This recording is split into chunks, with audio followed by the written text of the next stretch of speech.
Seperti jenis kendaraan pada umumnya, kapal laut harus mendapatkan perawatan yang intensif agar memiliki performa yang maksimal. Salah satu bentuk perawatan kapal laut adalah pembersihan lambung kapal. Pembersihan lambung kapal merupakan salah satu aspek paling penting dalam menjaga kesehatan kapal. Selama perjalanan, lambung kapal di bawah permukaan air laut menghadapi berbagai tingkat pengotoran oleh organisme laut atau akuatik yang disebabkan oleh biofouling. Biofouling adalah penempelan organisme hidup yang melekat pada permukaan material yang ditempeli biofouling, seperti ganggang, teritip, cacing, dan berbagai organisme lain. Penempelan organisme ini bersifat alamiah, tetapi sayangnya mereka dapat berkoloni pada struktur buatan manusia sehingga menimbulkan permasalahan seperti perubahan permukaan pada bagian bawah kapal yang menyebabkan degradasi pada cat dan struktur logam, di samping juga dapat meningkatkan berat, hambatan, serta membebani sistem kapal. Kinerja lambung dan baling-baling dapat memburuk dari waktu ke waktu yang disebabkan biofouling dan kerusakan mekanisme. Pada gilirannya, kondisi lambung yang buruk akan menurunkan efektivitas energi.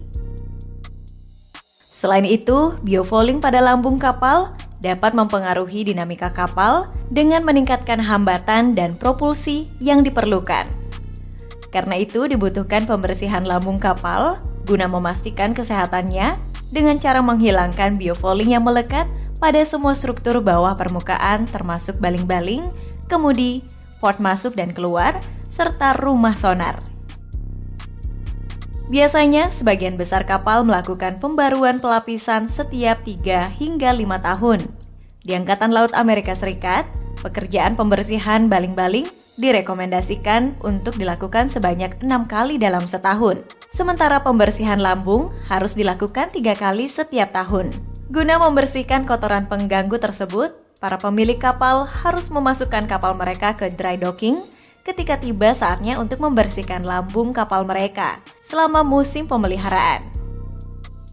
Ada 3 metode yang paling umum digunakan untuk menghilangkan biofouling, yaitu dry docking atau dermaga kering, cat anti-fouling, dan pembersihan bawah air secara berkala.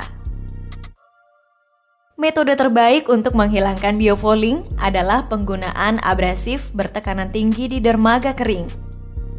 Dalam metode pembersihan dermaga kering, pemilik kapal akan mengalami peningkatan biaya dan menunggu waktu untuk mendapatkan giliran pembersihan lambung. Metode ini mengharuskan kapal untuk memasuki dermaga dan meninggalkan air sepenuhnya, dan kemudian membersihkan permukaan kapal melalui tenaga kerja dengan intensitas tinggi. Sayangnya, pembersihan kapal di dry docking membutuhkan biaya yang sangat tinggi. Biasanya, biaya yang dipatok untuk sekali pembersihan berkisar 1,2 hingga 1,6 juta dolar. Hal ini belum menghitung kerugian bisnis, sebab selama proses pembersihan tersebut, selama berminggu-minggu, kapal tidak bisa mengatur pelayaran berikutnya. Sementara itu, dalam metode cat anti-fouling, lambung kapal disemprot dengan cat anti-fouling lunak yang secara efektif dapat membunuh atau memperlambat pertumbuhan organisme dengan secara bertahap melepaskan biosida. Efek anti-fouling akan berkurang seiring bertambahnya usia cat. Karena itu, cat anti-fouling perlu diaplikasikan kembali di kemudian hari. Sayangnya, banyak yurisdiksi telah menganggap pembersihan tepi dermaga tersebut sebagai tindakan yang ilegal karena zat berbahaya dari partikel cat anti-fouling dapat menyebar dan mencemari air selama pembersihan. Itulah sebabnya, untuk menghindari biaya yang sangat mahal serta kerugian ini, banyak pemilik kapal memutuskan untuk membersihkan lambung kapal mereka ketika kapal masih berada di air. Biasanya penyelam dengan keahlian khusus dikirim ke bawah air untuk melakukan tugas ini. Mereka adalah orang-orang dengan kemampuan yang sangat khusus. Mereka bekerja berjam-jam di perairan gelap dan berminyak di bawah dermaga dan pelabuhan. Pekerjaan ini mengharuskan mereka bekerja dalam kondisi berbahaya di bawah lubang kapal raksasa. Dalam menjalankan metode pembersihan lambung kapal bawah air ini, terdapat beberapa metode yang bisa digunakan. Metode pertama yaitu pembersihan lambung kapal secara manual. Hal ini biasanya dilakukan pada kapal-kapal kecil seperti kapal pesiar rekreasi atau kapal penangkap ikan. Metode kedua adalah sistem pembersihan sikat putar bertenaga yang menggunakan peralatan mekatronika, terutama untuk kapal besar.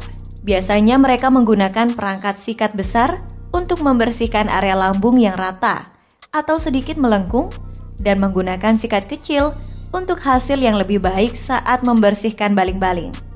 Sedangkan yang ketiga adalah metode pembersihan bawah air tanpa kontak menggunakan metode jet air bertekanan tinggi, metode jet air kavitasi, dan metode pembersihan ultrasonik.